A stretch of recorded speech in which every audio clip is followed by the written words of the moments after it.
Lanjut lagi di episode ketiga ya, kita akan bahas tentang responsive layout, container, spacing, dan visibility ya. Oke ya, jadi kita dapat dulu gambarannya apa sih sebenarnya responsive layout ya. Jadi responsive layout itu merupakan sama hal dengan istilah layout yang fleksibel. Jadi bisa ngikutin ukuran layar nih gitu. Responsive layout adalah cara membuat tampilan website yang otomatis nih. Jadi kita bisa menyesuaikan ukuran layar, baik itu nanti di handphone atau kita sebut dengan mobile, tablet, laptop, atau desktop monitor. Jadi dengan responsive layout ini tampilan tuh tidak pecah, tidak melebar berlebihan, dan selalu nyaman nih dilihat di perangkat apapun. Jadi responsif sama dengan fleksibel. Oke ya, itu kata kuncinya. Layout sama dengan tata letak halaman. Jadi responsive layout, tata letak yang fleksibel mengikuti lebar layar pengguna secara otomatis. Oke, kita bahas satu-satu. Oke, kita akan bahas tentang container. Jadi container itu pembungkus utama layout di Bootstrap. Oke, kita lihat dulu di dokumentasinya tentang container. Oke, kita ketikkan aja container di sini. Di dokumentasi Bootstrap kita lihat nih, di sini ada container secara basic layouts ya. Kita bisa menggunakan container dengan maximum width yang sesuai dengan responsibility dari si display yang akan digunakan. Terus berikutnya container dengan breakpoint. Berikutnya container fluid yang which is lebarnya 100%. Oke ya. Nah, di sini kita lihat bahwasanya container yang small itu ukurannya 576 pixel, yang extra small ya, yang small di atas 576 sampai double XL ya, itu di atas sama dengan 1400 pixel. Yang dimana ketika kita pakai 100% maka dia akan ngejalanin sesuai dengan ukuran layarnya. Oke ya, itu gambarannya. Nah, sekarang kita akan coba dulu. Oke, ini default kontainernya. Nah, sekarang kita akan coba. Oke, jadi di aplikasi yang sebelumnya ini kita buat project baru aja deh gitu ya. Oke, kita akan bahas index 2 gitu aja. Oke, yang ini kita close dulu, kita running dulu index 2 kita. Oke, nah biar nggak terlalu banyak yang kita ulang ya, ya pastinya kita nanti nginputkan body-nya ya. Kita nginputkan si Bootstrap nih ya, dan JavaScript-nya. Opsional ya, karena nanti mungkin kita ada project tiba-tiba in case komponen kita bahas tentang yang pakai JavaScript ya, bagus kita input aja dari awal. Oke ya, di sini saya buat dulu H1 deh gitu, container.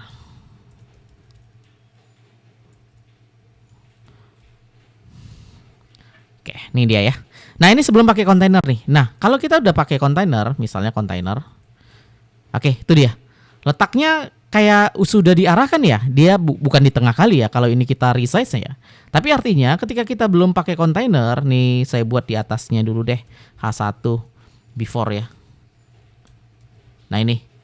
Sebelum pakai kontainer tuh kayak gitu tuh ya. Kirinya kandas sekali, atasnya iya juga gitu ya. Nah, tapi ketika kita udah pakai kontainer ya, maka secara otomatis ya ukuran dari sisi kirinya akan menyesuaikan gitu.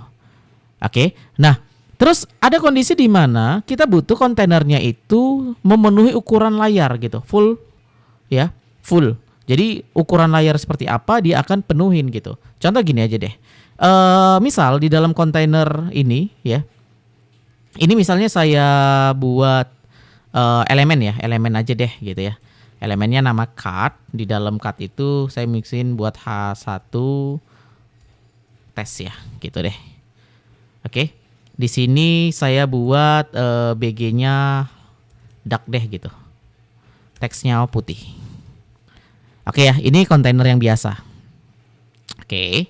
Nah, di bawahnya saya copy, saya di sini pakai kontainer fluid biar ada bedanya. Saya kasih jarak MB4. Nah, itu bedanya. Sorry. Tuh dia. Udah terlihat ya bedanya ya. Dengan kontainer aja dengan tambahan kontainer dan fluid ya. Jadi kalau dimaksimumkan tuh kayak gini. Oke. Tuh. Ya, jadi waktu ukuran mobil dia sama ukurannya lebar ya. Tapi waktu di ukuran si tablet atau di desktop dia diusahakan untuk memenuhi layar gitu ya. Nah, itu kalau kita pakai kontainer fluid ya. Jadi biasanya kontainer yang kita pakai kontainer fluid ini biasa cocok banget nih untuk dashboard atau layout penuh atau buat map atau buat chart atau buat table yang ukurannya besar gitu. Karena dia udah nggak kemakan kanan dan kirinya ukurannya ya, dan kamu bisa lihat tuh lompatannya nggak terlalu aneh gitu ya ketika tiba-tiba si ukuran layar user itu tiba-tiba besar yang ngunjungin, berikutnya ukurannya kecil gitu, tidak gitu ya. Nah itu kelebihan sedikit tuh gambaran kapan kita harus pakai container fleet. Oke, jadi ini saya buat aja judulnya ini container, baru ini container dengan fleet. Oke ya. Nah sekarang berikutnya kita coba sajikan bagaimana even kalau kontainer kita dengan breakpoint ya. Jadi saya buat pakai breakpoint. Jadi misalnya kita sama nih pakai kontainer, nih saya buat MB3 deh. Nah kita sama nih pakai kontainer juga nih, tapi kita pakai breakpoint nih gitu. Nah maksudnya gimana? Jadi gini, untuk memulai full width setelah ukuran tertentu. Jadi contoh saya pakai MD. Oke, di sini eventnya container full width gitu deh gitu ya. Full width di bawah MD. Di bawah MD. Oke, tapi fixed setelah MD. Oke, contohnya seperti apa? Gini nih. Tuh. Nampak bedanya nggak? Awalnya dia itu ketika masih dibatasi medium ya, dia akan menyesuaikan tuh dengan kontainernya, dengan yang apa yang kayak di atas tuh, dengan breakpoint di kontainer ya. Nih kan sama tuh ya. Tapi ketika dia udah masuk di bawahnya, maka dia akan maksimumkan kayak kontainer fleet gitu. Nah tuh di sini kan terlihat tuh ya. Jadi kalau waktu dia maksimum ya dia kayak kontainer umumnya gitu ya. Kayak kontainer umumnya dia tidak memenuhi layar, tapi ketika dia di bawah medium device, ya tadi kita udah lihat medium device itu MD itu 100%-nya setara 720 pixel, maka dia akan full. Nah itu. Paham ya kira-kira? Jadi ketika dia belum batas medium berarti ukuran maksimum, dia kayak kontainer umumnya. Tapi karena kita pakai breakpoint, ketika dia udah masuk di bawah nilai 760 pixel, dia akan otomatis full width kayak fluid kayak tadi gitu ya. Nah kamu tinggal sesuaikan aja kebutuhannya MD, SM, XXL dan seterusnya. Nah itu gambarannya. Jadi biasanya kontainer yang biasa nih, kontainer yang pertama ini biasanya untuk website umum. Terus kontainer fluid ini biasanya untuk dashboard gitu. Dan kontainer dengan breakpoint seperti MD, LG, XXL itu biasanya untuk layout yang hybrid gitu. Oke, itu gambarannya. Nah, berikutnya kita akan bahas tentang spacing gitu ya. Kita cek dulu materinya. Nih, jadi spacing itu utilitas untuk memberikan jarak di dalam atau di luar dari elemen. Ya, spacing itu dibagi dua. Ada yang margin, itu biasa disingkat dengan M. Itu jarak di luar dari kotak. Dan ada padding, itu biasa disingkat dengan P. Ya, itu jarak di dalam kotak. Jadi Bootstrap menyediakan kelas spacing yang sangat fleksibel nih gitu. Oke, sekarang kita coba ya. Kita pahamin dulu tentang spacing. Kita lihat dokumentasinya Bootstrap tentang margin dulu deh. Oke, ini dia ya. Jadi M itu margin, P itu padding. Jadi kayak case yang tadi kan saya ada buat ini. MB margin. Oke, berarti itu saya buat pakai margin. Nah, sekarang kita mau lihat arahnya, side-nya. Oke ya. Nah, side-nya itu dari T, itu artinya top. Baik itu kalau kita buat MT berarti margin top. Kita buat PT berarti padding top. B itu bottom. Berarti kalau yang tadi saya buat di sini MB itu berarti margin bottom. Oke? Berarti nanti ada padding bottom PB. Oke, itu dulu gambarannya. Terus arahnya berikutnya ada left, ada right, tapi left itu or right ya, in LCR and RTL ya, itu start dan end. Oke. Jadi start or end. Dan kalau misalnya kita buat class boot left ya, itu bisa pakai X ya, dan seterusnya. Oke, size-nya, ukurannya itu dari 0, 1, 2, 3, 4, 5 dan auto tanpa menyebutkan. Oke, lebih kurang kayak gitu. Tapi itu nilainya gini, 0 itu 0 pixel, 1 itu sekitar 1 itu sekitar nih 0,25 atau sekitar 4 pixel, 2 itu sekitar 0,5 rem atau sekitar 8 pixel, 3 itu sekitar 1 rem 16 pixel. Berikutnya 4 itu sekitar 1,5 rem ya, dan 5 itu sekitar 3 rem. Ingat ya, 1 rem itu 16 pixel. Berarti 5 itu tinggal dikali 16 ya. 5 kali 16, 16 kali 3 rem ya kalau untuk yang 5 sizingnya 5. Oke. Nah, sekarang kita akan coba dulu bagaimana bedanya gitu ya ketika kita terapin itu. Oke, sekarang kita gini. Misal di sini saya buat yang di awal ini margin bottom 1. Oke, ini ya. Artinya jarak kontainer pertama dengan kontainer fluid itu 1. Yang kedua, jarak antara container fluid dan container breakpoint saya buat misalnya 5. Oke, ini jaraknya. Nah, itu penerapan margin bottom gitu. Nah, ini sebenarnya kita bisa ganti, misalnya saya antara container fluid 1 dan container breakpoint yang awalnya margin bottom, di bagian yang ketiga di breakpoint saya buat margin top 5. Nah, sebenarnya sama gitu ya poinnya. Ya secara jarak ya. Artinya margin bottom dan margin top itu perilakunya sama. Oke, tinggal kapan kamu terapin, dia harus turun ke bawah atau poinnya dia harus punya jarak dari bawah ke atas kayak gitu. Oke ya, itu gambarannya. Oke, untuk margin. Nah, sekarang kita gini. Bagaimana buat auto margin atau center block gitu ya di dalam konsepnya. Oke, contoh gini. Saya punya kelas, misalnya kelasnya MT3. Oke, di mana ini saya buat marginnya nilainya top 16 pixel.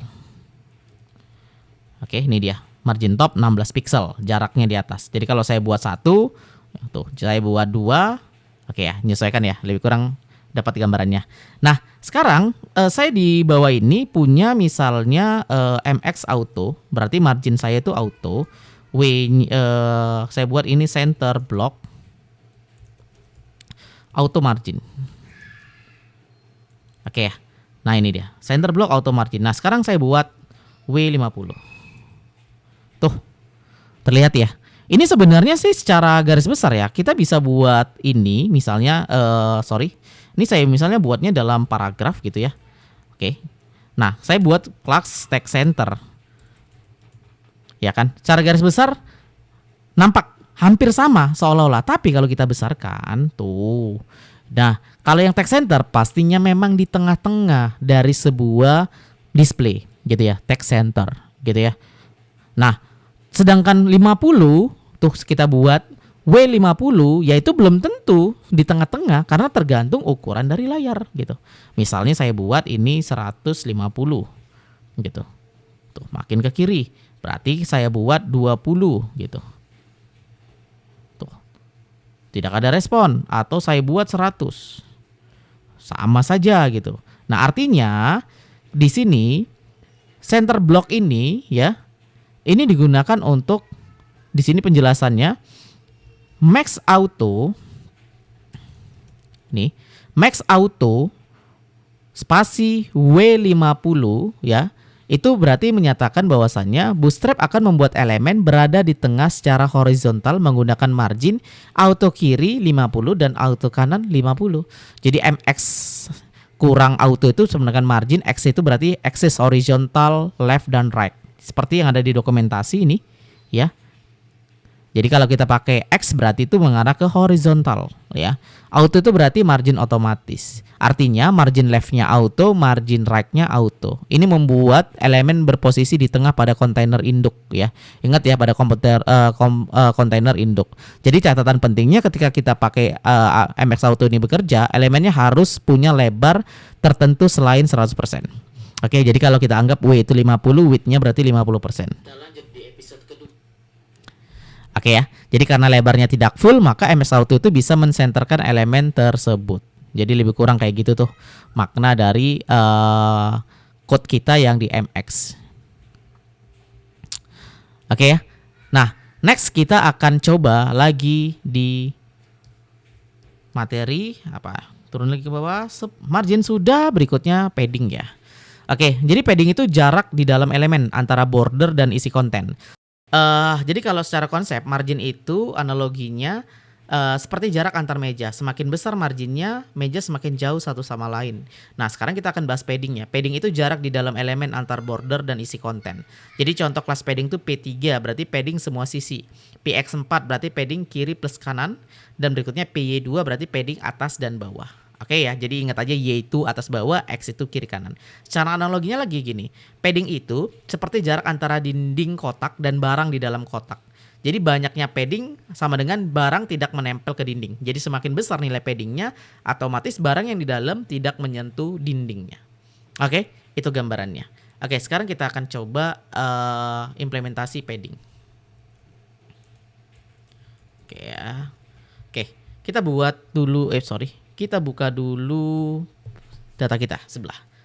Oke, di sini saya kasih HR aja dulu. Oke, sekarang gini. Coba kita buat kelas padding 3, P3. Sorry. Oke. Di dalam P3 ini saya buat padding 3 di semua sisi. Gitu ya. Berarti kan kayak gitu. Padding 3 di semua sisi. Oke. Nah, sekarang kita buat dulu warna ya. BG primary text white. Oke, itu dia. Padding di semua sisi. Oke. Nah, sekarang kita akan coba padding horizontal doang gitu. Saya buat PX 4. Oke, saya buat padding kiri plus kanan ukuran 4 gitu. Nah, di sini kita akan buat misalnya BG warning. Oke. Udah mulai terlihat? Oke. Selanjutnya padding vertikal. Jadi di sini saya buat PY berarti ya. PY spasi 2. Oke. Padding atas bawah ukuran 2. Di sini saya buat BG info text white. Berarti warna ungu ya. Warna cyan. Oke. Nah, ini terlihat. Nah, berikutnya misalnya saya mau buat padding atas. Berarti ini PT, padding top ya. PT 4. Oke. Misalnya padding atas ukuran 4. Oke. Sekarang kita buat warnanya, sorry. BG Danger. Text white. Warna merah, teks putih. Oke, terlihat? Nah, di bawahnya terakhir saya mau buat padding bottom. PB berarti ya. PB 4. Oh, sorry. PB 4. Oke. Di sini padding bawah ukuran 4 ya. Terus saya buat di sini BG sukses, sorry. Sukses warna hijau. Teksnya white. Oke. Nah, dari sini terlihat nggak gambaran ketika kita pakai padding? Tadi kan dianalogikan padding itu sesuatu hal agar barang yang di dalam kotak tadi tidak menempel. Jadi ketika kita buat P3 berarti tulisan ini tidak menempel di atas, di bawah, di kanan, di kiri dengan ukuran yang sama. Sedangkan ketika kita pakai PX4 berarti ini teks ya. Untuk atas bawahnya rapat, tapi kanan kirinya itu punya jarak. Gitu juga sebaliknya untuk PY ya. PY itu berarti atas bawahnya punya jarak, kanan kirinya tidak punya jarak. Oke. Nah, ketika kita pakai padding T, PT ya, PT 4 ya, atasnya punya jarak, bawahnya tidak. Kebalikannya di PB ya. Kalau kita pakai padding bottom, bawahnya punya jarak, atasnya tidak. Oke, dengan ukuran yang sama kita anggap gitu. Nah, itu gambarannya gitu. Oke, sekarang gini. Bagaimana kalau misalnya implementasinya dalam satu konten yang sesuai? Misalnya saya pakai border. Contoh aja. Oke, di dalam border ini saya buat misalnya padding 4. P4. Oke, di dalam ini saya punya H4 judul konten misalnya. Oke, ini ya, judul konten. Nah, di bawahnya saya punya paragraf.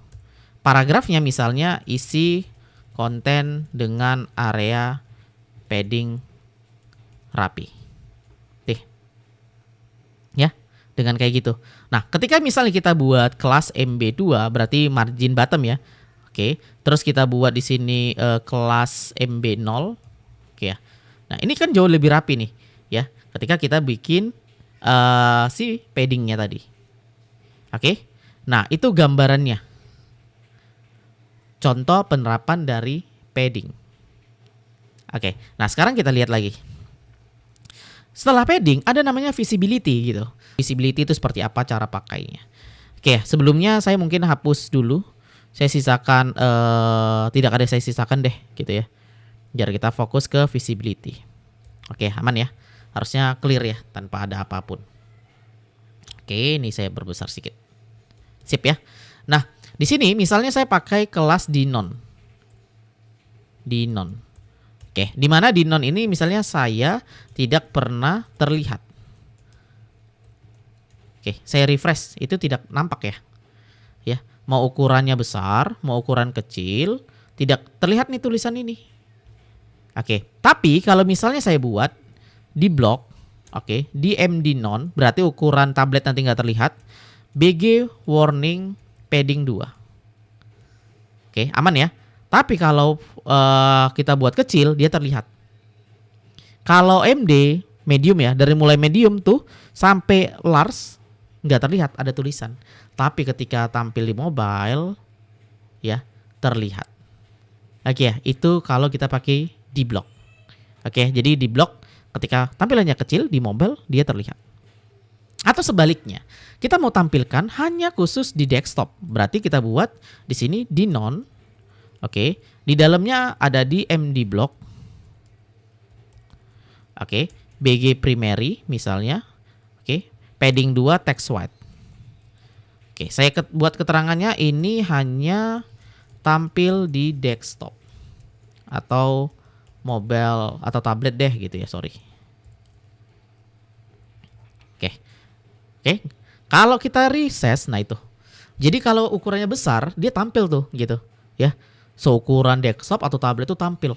Tapi kalau ukuran kecil, kita mau nampilkan yang kuning. Ya, keren ya. Nah ini hanya proses visibility, ya. Tadi kita gunakan fungsi D ya di dalam Bootstrap, oke ya. Jadi kamu bisa menyesuaikan kalau nanti misalnya tampil untuk di tablet apa, tampil untuk di laptop seperti apa, tinggal menyesuaikan aja dia di LG blocknya. Oke, nah gitu juga untuk di monitor besar gitu ya. Jadi contoh realnya yang kayak di episode sebelumnya, yang kita buat responsif untuk tampil menu gitu. Oke, atau kita mau coba. Oke, sekarang kita coba balik lagi refresh materi kita. Oke, misal gini, saya punya button, oke, di mana button ini isinya menu, ada tulisan menu, oke. Sorry. Button ya tadi ya. Ada menu. Nah, di button ini saya mau buat kelas BTN ya kayak biasa, BTN outline, saya pakai outline aja, primary. Oke, aman ya sampai sini ya. Nah, saya buat di block di MD non. Oke, aman ya. Nah, tapi kalau di ukuran desktop buttonnya nggak nampak gitu. Tapi di mobile buttonnya nampak gitu ya. Jadi ingat ya kayak menu toggle tadi ya. Nah sekarang ya itu kan konsep kita menyembunyikan tuh. Oke, buttonnya. Nah misalnya saya punya ul di sini. Di dalamnya ada li, contoh aja. Oke, kita eksekusi. Misalnya saya punya kelas nav di non, oke, di MD flex. Oke, aman ya sampai sini ya. Nah, listnya misalnya saya buat home, kelasnya di sini saya buat nav item ya. Aman ya, menunya nggak tampil ya. Tapi gitu di desktop, gitu di desktop tuh menunya tampil langsung home. Kita buat satu menu lagi, list, about, kelas, nav item. Oke.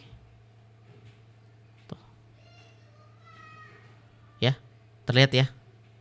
Sorry ya, ini kelas nav item DMD flex, oke sih. Untuk awal ya kayak gini ya. Jadi waktu nanti dia menu gitu ya, di mobile dia muncul tombolnya, toggle ya. Waktu nanti resize desktop ya tidak ada tombolnya. Ya sebenarnya kita siasatin dengan kondisi si visibility yang ada di Bootstrap. Oke ya. Nah itu lebih kurang. Jadi visibility ini bisa dibuat untuk di dalam grid, di dalam flex ya. Jadi contohnya untuk buat tampilan itu bisa responsif dan efisien dalam pengcode-nya kita. Oke, untuk berikutnya di episode kelima kita akan bahas tentang typography dan utilities text ya. Jadi biar kita dapat sampel projectnya ketika nanti mau ngembangin. Oke, clear di episode 3 ini ya. Oke, kita lanjut di episode berikutnya.